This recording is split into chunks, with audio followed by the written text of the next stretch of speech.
பிஸ்மில்லாஹிர் ரஹ்மானிர் ரஹீம். ஹதீஸ்ல ஒரு ஹதீஸுக்கு பேர் ஹதீஸ குதுசின்னு சொல்லுவாங்க. ஹதீஸ குதுசினா என்ன தெரியுமா?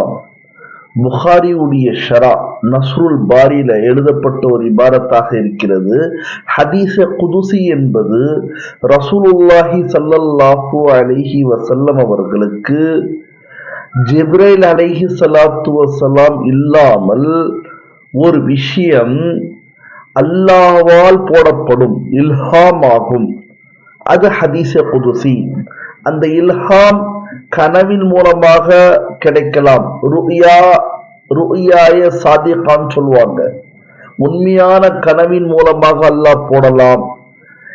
அதாவது ஜிப்ரைல் அலைஹி ஸலாத்து வஸலாமுடைய உதவி இல்லாமல் ஒரு விஷயம் அல்லாஹு தஆலாவின் மூலமாக பதிவு செய்யப்படும் என்றால் அல்லாஹ் சொல்வதாக அது ஹதீஸ குதுசியாக இருக்கிறது என்பதாக சொல்லப்பட்ட ஒரு விஷயம்.